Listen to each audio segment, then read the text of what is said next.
So in 2013, I left Washington, D.C. for a 2-year adventure with my family in the Middle East. I'd spent my freshman year at a wonderful private high school just up the street, and I fully intended to return to that high school for my senior year. But then, unexpectedly, as life goes, everything changed. During my 2 years in the Middle East, I think I became a different person. As I traveled throughout the region, as well as Asia and Africa, well, the Middle East is in Asia, and Africa, my eyes were open to human rights abuses. I saw modern-day slavery used to build million-dollar malls and airports. I saw the struggles of the lower class to do any kind of work possible just to feed their families and put any roof over their heads, while trying to maintain some sense of dignity. I witnessed the marginalization of women and girls, some of who will never know the joy of reading a book or feeling the achievement of their personal goals and their dreams. I helped orphans build their school in Tanzania and met girls who would be forced to quit learning as young teenagers in order to start having babies and get married to men much older than them. I saw Syrian refugees living in tents in Jordan, some of who will spend their entire lives with one bag of personal items that they were able to flee with when escaping the conflict in their homes. I knew that I had to take action, and to take action now. I wanted to be a voice for those who don't have a voice in this world. I connected with the United Nations Foundation organization called Girl Up that advocates for the education, health, and safety of girls in developing countries. I started the first Girl Up chapter while I was in Qatar, and then I became a national level teen advisor. But I wanted to do more, so I tried to apply to as many opportunities as I could, which led me to the United Nations and being a teen delegate. I returned to the US last summer, like I said, a completely changed person. I didn't have much in common with my friends from my old school who had been there for the 3 previous years.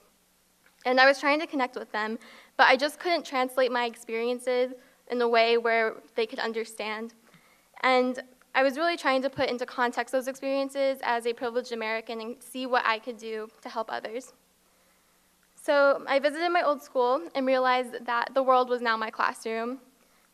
And I think that it just didn't feel possible to return. So I found out about George Washington University Online High School, and I thought it was just the perfect solution. I could take my AP classes, I could take regular classes, still fulfill that school requirement, but continue the work that I had started when I lived in Qatar.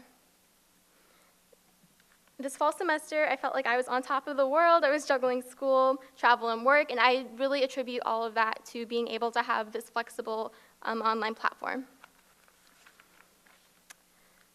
In December, there became a new wrinkle, and I became very sick with chronic fatigue, which, for those of you who don't know, your wake-sleep cycle is completely destroyed.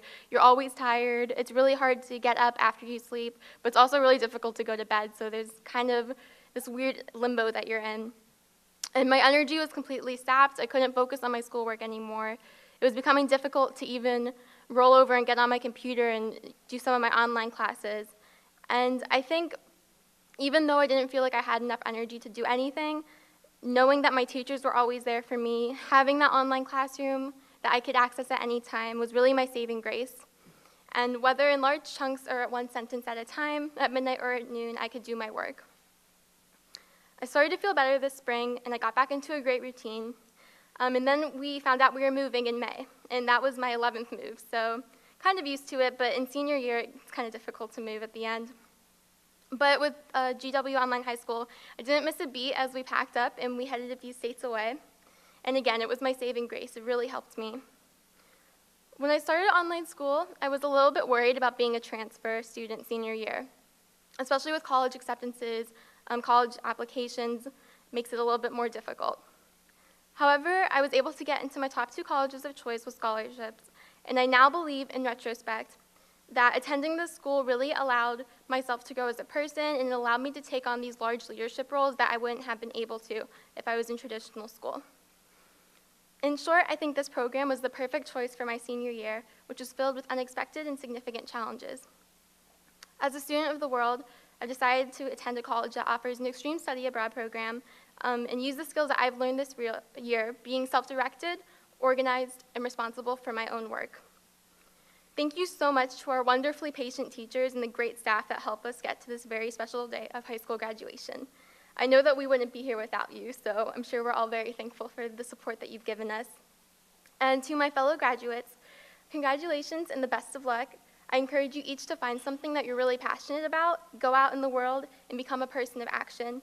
And let's vow to make the world and our communities a better place as we move forward as graduates of this program that gave us such a great foundation. Thank you.